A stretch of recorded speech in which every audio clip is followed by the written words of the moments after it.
Voici comment marcher dans la lumière de Dieu. Comment l'on peut marcher dans la lumière de Dieu. D'abord, vous devez faire d'abord la nuance, la différence entre la lumière de Dieu et les ténèbres. Parce que quand nous parlons de la lumière de Dieu, vous devez savoir que Dieu est lumière. La Bible déclare que soyez saints car votre Père Céleste qui vous a appelé est également saint. Donc, celui qui vit en Dieu doit marcher selon l'Esprit de Dieu. Et quand nous parlons en fait de la lumière, il s'agit de l'Esprit de la vérité. Tu dois marcher dans l'Esprit de la vérité. C'est ça la lumière.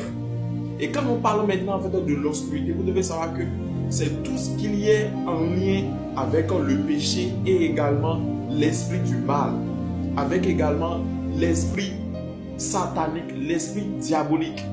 Donc, il faut d'abord faire la nuance entre la lumière et les ténèbres. La lumière, c'est Dieu, mais les ténèbres, ça constitue Satan et ses œuvres. Et comment on peut faire pour marcher dans la lumière? Vous devez savoir que beaucoup de personnes se convertissent, mais ils continuent encore de pécher. Ils continuent encore de pécher tout simplement parce que quand nous parlons en fait de quelqu'un qui est déjà converti, qui a déjà reçu Jésus-Christ dans sa vie, cette personne ne peut plus pécher. Il peut arriver que cette personne va faire des erreurs, des fautes et autres, mais le problème est que beaucoup de personnes se basent sur le fait que nous avons un Dieu qui est humble de cœur et qui pardonne chaque fois nos péchés. Beaucoup se basent sur ça et chaque fois veut répéter encore le même péché. Sachez quelque chose, vous devez savoir que s'il y a un péché, et même si vous allez en fait devant Dieu, vous demandez avec le pardon, et c'est un péché auquel vous prenez plaisir, est-ce que le péché, ça dit, il y a quelque chose que vous ne comprenez pas. Quand vous venez devant Dieu pour demander avec le pardon de vos péchés, le péché dont vous demandez pardon là, est-ce que c'est un péché qui vous plaît, c'est-à-dire qui, quand tu viens de commettre le péché, tu y prends plaisir ou bien ça te dégoûte? Est-ce que c'est un péché que tu fais malgré toi-même? Quand c'est un péché que tu fais malgré toi-même, malgré que après que tu t'es converti, ça passe. Mais si c'est un péché, quand on te voit en train de commettre le péché, tu y prends plaisir, ça ne te dégoûte pas. Or, tu te dis que tu es chrétien, tu te dis qu'en fait que tu es chrétien, tu te dis en fait que tu es croyant, bien croyant. C'est très grave. Toi, tu dis que tu as accepté Jésus-Christ en fait dans ta vie, mais c'est toi qui prends encore plaisir à voler. C'est toi qui prends encore plaisir à mentir. C'est toi qui prends encore plaisir à forniquer. C'est toi qui prends encore plaisir à pratiquer l'adultère. C'est toi qui prends encore plaisir à te masturber. C'est très grave.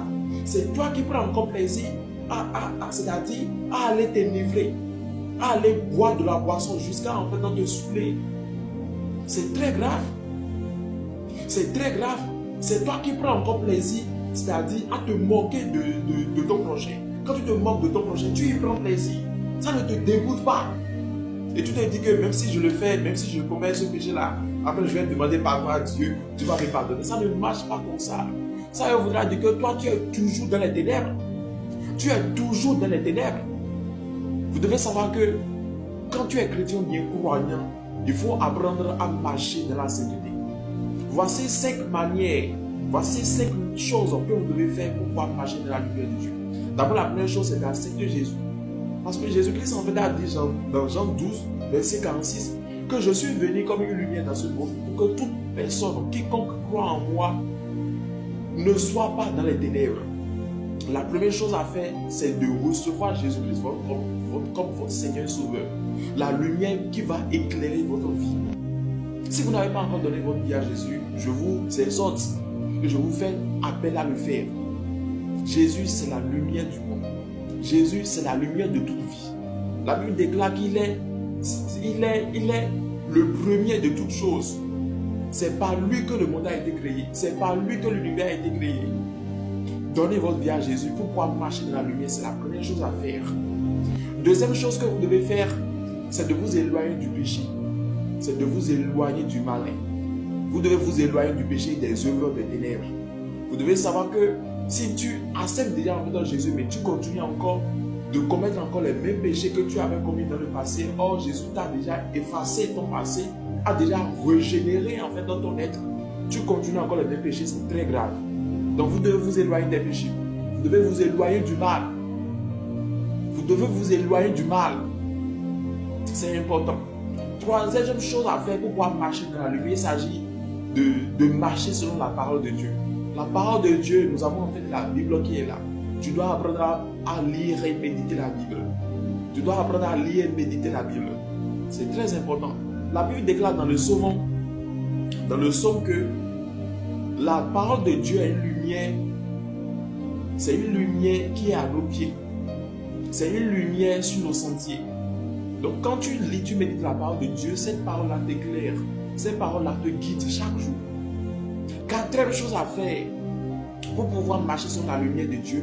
Si vous êtes nouveau ou bien nouvelle sur la chaîne, il est très important de vous abonner et au compte pour ne rater aucune de nos vidéos édifiantes chaque jour. Et c'est très important de partager cette vidéo aussi en fait à l'un de tes proches pour pouvoir également édifier également quelqu'un. Merci beaucoup. Et déjà, quatrième chose que vous devez faire pour pouvoir marcher dans la lumière, il s'agit de vivre dans l'obéissance et la sainteté. Vivre dans l'obéissance et la sainteté, ce n'est pas facile parce qu'il y a les tentations, il y a les tentatives. Le diable va vous tenter. C'est ce que Jésus a dit. Vous serez en fait tentés, mais résistez aux tentations. Résistez au diable et il fuira loin de vous. Vous devez marcher dans la sainteté. Car celui qui nous a appelés, celui qui nous a créés est saint. Vous devez vivre une vie de consécration. Quand tu vis une vie de consécration, il y a des choses que tu ne peux plus faire. Pour la gloire de Dieu dans ta vie. Dernière chose que vous devez faire pour pouvoir marcher dans la lumière, c'est d'être en relation, d'être en communion avec des personnes qui marchent déjà dans la lumière, qui sont des croyants. Tu ne peux pas me dire que tu es en train de marcher dans la lumière, mais tu continues encore de faire route avec les moqueurs, avec les bandits, avec les assassins. Non. Tu continues encore de faire route avec des voleurs. Non, ça ne peut pas aller comme ça. Tu vas me dire que non. Si c'est pour les évangéliser, ça c'est à part. Mais si c'est pour prendre encore plaisir à ces actions du monde des ténèbres, non, ça ne peut pas aller. Donc, vous devez marcher en communion avec des croyants qui marchent aussi dans la lumière. En ce faisant, votre lumière va devenir encore plus puissante. Donc, voilà les 5 choses que vous devez faire pour pouvoir marcher dans la lumière. Que Dieu vous bénisse et à la prochaine.